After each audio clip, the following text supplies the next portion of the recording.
Dr. Nika.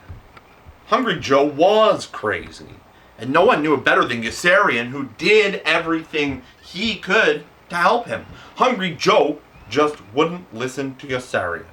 Hungry Joe just wouldn't listen because he thought Yossarian was crazy. Why should he listen to you? Dr. Nika inquired of Yossarian without looking up. Because he's got troubles. Dr. Nika snorted scornfully. He thinks he's got troubles. What about me? Dr. Nika continued slowly with a gloomy sneer. Oh, I'm not complaining. I know there's a war on. I know a lot of people are going to have to suffer for us to win it. But why must I be one of them? Why do they draft some of those old doctors who keep shooting their kissers off in public about what big sacrifices the medical game stands ready to make? I don't want to make sacrifices. I want to make dough. Dr. Nika was a very neat, clean man whose idea of a good time was to sulk. He had a dark complexion and a small, wise, saturnine face with mournful pouches under both eyes. He brooded over his health continually and went almost daily to the medical tent to have his temperature taken by one of the two enlisted men there who ran things for him practically on their own, and ran it so efficiently that he was left with little else to do but sit in the sunlight with his stuffed nose and wonder what other people were so worried about. Their names were Gus and Wes, and they had succeeded in elevating the medicine to an exact science. All men reporting to sick call with temperatures above 102 were rushed to the hospital. All those except Yossarian reporting on sick call with temperatures below 102 had their gums and toes painted with gentian violet solution and were given a laxative to throw away into the bushes. All those reporting on sick call with temperatures of exactly 102 were asked to return in an hour to have their temperatures taken again. Yossarian, with his temperature of 101, could go to the hospital whenever he wanted to because he was not afraid of Gus and Wes. The system worked just fine for everybody, especially for Doc Danica, who found himself with all the time he needed to watch old Major DeCoverley pitching horseshoes in his private horseshoe pitching tent, still wearing the transparent eye patch Doc Danica had fashioned for him from the strip of celluloid stolen from Major Major's orderly room window months before, when Major DeCoverley had returned from Rome with an injured cornea after renting 2 apartments there for the officers and enlisted men to use on their rest leaves. The only time Dr. Nika ever went to the medical tent was when he began to feel he was a very sick man each day and stopped in just to have Gus and Wes look him over. They could never find anything wrong with him. His temperature was always 96.8, which was perfectly all right with them as long as he didn't mind. Doc Danica did mind. He was beginning to lose confidence in Gus and Wes and was thinking of having them both transferred back to Motorpool and replaced by someone who could find something wrong. Doc Danica was personally familiar with a number of things that were drastically wrong. In addition to himself, he worried about the Pacific Ocean and flight time. Health was something no one could ever be sure of for a long enough time. The Pacific Ocean was a body of water surrounded on all sides by elephantiasis and other dread diseases to which, if he ever displeased Colonel Cathcart by grounding Yossarian, he might suddenly find himself transferred. And flight time was the time he had to spend in airplane flight each month in order to get his flight pay. Doc Danica hated to fly. He felt imprisoned in an airplane. In an airplane, there was absolutely no place in the world to go except to another part of the airplane. Doc Danica had been told that people who enjoyed climbing into an airplane were really given vent to a subconscious desire to climb back into the womb. He had been told this by Yossarian, who made it possible for Doc Danica to collect his flight pay each month without ever climbing back into the womb. Yossarian would persuade McWatt to enter Doc Danica's name on his flight log for training missions or trips to Rome. You know how it is, Doc Danica had wheedled, with a sly conspiratorial wink. Why take chances when I don't have to? Sure, Yossarian agreed. What difference does it make to anyone if I'm in the plane or not? No difference. See what I mean? Dr. Nika said, a little grease is what makes the world go round. One hand washes the other. Know what I mean? You scratch my back, I'll scratch yours. Yossarian knew what he meant. That's not what I meant, Dr. Nika said as Yossarian began scratching his back. I'm talking about cooperation, favors. You do a favor for me, I'll do one for you. Get it? Do one for me, Yossarian requested. Not a chance, Dr. Nika answered. There was something fearful and minute about Dr. Nika as he sat despondently outside his tent in the sunlight as often as he could, dressed in khaki summer trousers and a short-sleeved summer shirt that was bleached almost to an antiseptic gray by the daily laundering to which it had been subjected. He was like a man who had grown frozen with horror once and had never come completely unthawed. He sat all tucked up into himself, his slender shoulders huddled halfway around his head, his sun-tanned hands and their luminous silver fingernails massaging the backs of his bare, folded arms gently as though he were cold. Actually, he was a very warm, compassionate man who never stopped feeling sorry for himself. Why me? Was his constant lament, and the question was a good one. Yossarian knew it was a good one because Yossarian was a collector of good questions and had used them to disrupt the educational sessions Clevenger had once conducted 2 nights a week in Captain Black's intelligence tent with the corporal in eyeglasses, who everybody knew was probably a subversive.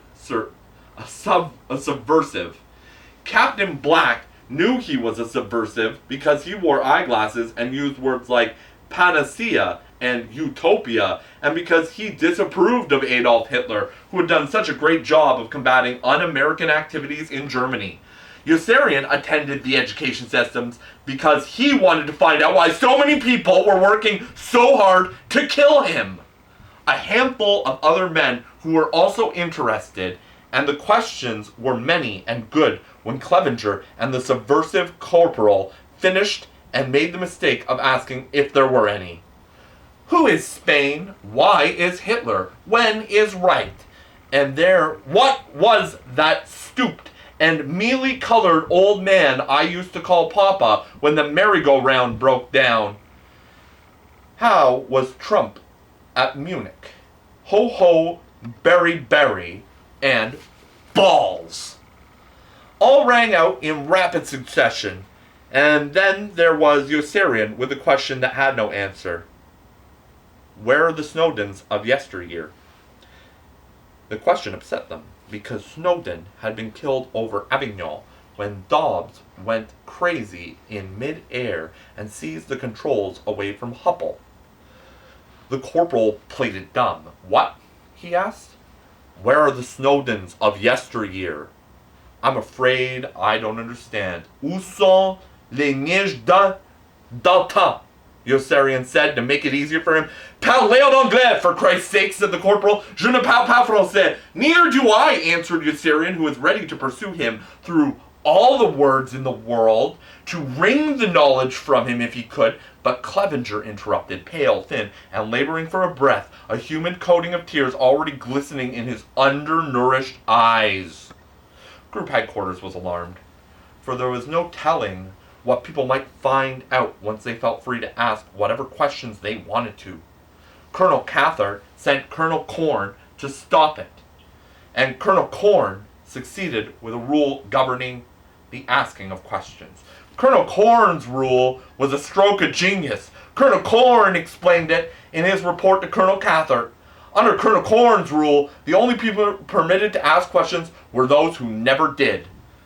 Soon, the only people attending were those who never asked questions, and the sessions were discontinued altogether since Clevenger, the corporal, and Colonel Corn agreed it was neither possible nor necessary to educate people who never questioned anything. Colonel Cathart and Lieutenant Colonel Corn lived and worked in the group headquarters building, as did all the members of the headquarters staff, with the exception of the chaplain. The group headquarters building was an enormous, windy, antiquated structure built of powdery red stone and banging plumbing. Behind the building was the modern skeet shooting range that had been constructed by Colonel Cather for the exclusive recreation of the officers at group, and at which every officer and enlisted man on combat status now, thanks to General Dreedel, had to spend a minimum of 8 hours a month. Yossarian shot skeet, but never hit any. Appleby shot skeet and never missed. Yossarian was as bad at shooting skeet as he was at gambling. He could never win money gambling either. Even when he cheated, he couldn't win, because the people he cheated against were always better at cheating, too. These were two disappointments to which he had resigned himself. He would never be a skeet shooter, and he would never make money. It takes brains not to make money, Colonel Cargill wrote in one of the homiletic memoranda he regularly prepared for the circulation over General Peckham's signature. Any fool can make money these days, and most of them do. But what about people with talent and brains? Name, for example, one poet who makes money. T.S. Eliot, ex-PFC Wintergreen, said in his mail sorting cubicle at 27th Air Force Headquarters, and slammed down the telephone without identifying himself. Colonel Cargill in Rome was perplexed. Who was it? Asked General Peckham. I don't know, Colonel Cargill replied. What did he want? I don't know. Well, what did he say? T.S. Eliot, Colonel Cargill informed him. Who's that? T.S. Eliot, Colonel Cargill repeated. Just T.S. Yes, sir, that's all he said. Just T.S. Eliot. Wonder what it means, General Peckham reflected. Colonel Cargill wondered too. T.S. Eliot, General Peckham mused. T.S. Eliot, Colonel Cargill echoed with the same funeral puzzlement. General Peckham roused himself after a moment with an unctuous and benignant smile. His expression was shrewd and sophisticated. His eyes gleamed maliciously. Have someone get me General Dreedel, he requested Colonel Cargill. Don't let him know who's calling. Colonel Cargill handed him the phone. T.S. Eliot, General Peckham said, and hung up. Who was it? Asked Colonel Modus. General Dreedel in Corsica did not reply. Colonel Modus, who was General Dreedel's son-in-law, and General Dreedel, at the insistence of his wife, and against his own better judgment, had taken him into the military business. General Dreedel gazed at Colonel Modus with level hatred. He detested the very sight of his son-in-law, who was his aide, and therefore in constant attendance upon him. He had opposed his daughter's marriage to Colonel Modus because he disliked attending weddings. Wearing a menacing and preoccupied scowl, General Dreedel moved to the full-length mirror in his office and stared at his stocky reflection. He had a grizzled, broad-browed head with an iron-gray tufts over his eyes and a blunt, belligerent jaw. He brooded in ponderous speculation over the cryptic message he had just received. Slowly, his face softened within his idea, and he curled his lips with wicked pleasure. Get Peckham, he told General Modus. Don't let the bastard know who's calling. Who was it? Asked Colonel Cargill back in Rome. The same person, General Peckham replied with a definite trace of alarm. Now he's after me. What did he want? I don't know. What did he say? The same thing! T.S. Eliot? Yes, T.S. Eliot! That's all he said! General Peckham had hopeful thought. Perhaps it's a new code or something, like the colors of the day. Why don't you have someone check with communications and see if it's a new code or something, or the colors of the day? Communications answered that T.S. Eliot was not a new code or the colors of the day. Colonel Cargill had the next idea. Maybe I ought to phone 27th Air Force Headquarters and see if they know anything about it. They have a clerk up there named Wintergreen I'm pretty close to. He's the one who tipped me off that our prose was too prolix. Ex-PFC Wintergreen told Colonel Cargill that there was no record at 27th Air Force Headquarters of a T.S. Eliot. How's our prose these days? Colonel Cargill decided to inquire while he had ex-PFC Wintergreen on the phone. It's much better now, isn't it? It's still too prolix, ex-PFC Wintergreen replied. It wouldn't surprise me if General Dreedle were behind the whole thing, General Peckham confessed at last. Remember what he did to that skeet shooting range? General Dreedle had thrown open Colonel Cathcart's private skeet shooting range to every officer and enlisted man in the group on combat duty. General Dreedle wanted his men to spend as much time out on the skeet shooting range as facilities and their flight schedule would allow. Shooting skeet 8 hours a month was excellent training for them. It trained them to shoot skeet. Dunbar loved shooting skeet because he hated every minute of it, and it passed time so slowly. He had figured out that a single hour on the skeet shooting range with people like Havermeyer and Appleby could be worth as much as 11 times 17 years. I think you're crazy, was the way Clevenger responded to Dunbar's discovery. Who wants to know? Dunbar answered. I mean it, Clevenger insisted. Who cares? Dunbar answered. I really do. I'll go even so far as to concede that life seems longer. Is longer. Alright, is longer. If it's filled with periods of boredom and discomfort, but goes how fast? Dunbar said suddenly. Huh? They go, Dunbar explained. Who? Years. Years? Years, said Dunbar. Years.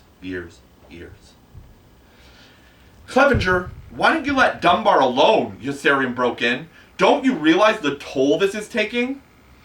It's all right, Dunbar said magnanimously. I have some decades to spare. Do you know how long it takes? Years take when it's going away? And you shut up also, Yossarian told Orr, who had begun sniggering. I was just thinking about that girl, Orr said. That girl in Sicily with the bald head. You'd better shut up also, Yossarian warned him. It's your fault, Dunbar said to Yossarian. Why don't you let him snigger if he wants to? It's better than having him talking. All right, go ahead and snigger if you want to. Do you know how long it takes a year when it's going away? Dunbar repeated to Clevenger. This long, he snapped his fingers. Nope. A second ago, you were stepping into college with your lungs filled with fresh air. Today you're an old man. Old? Asked Clevenger with surprise. What are you talking about? Old.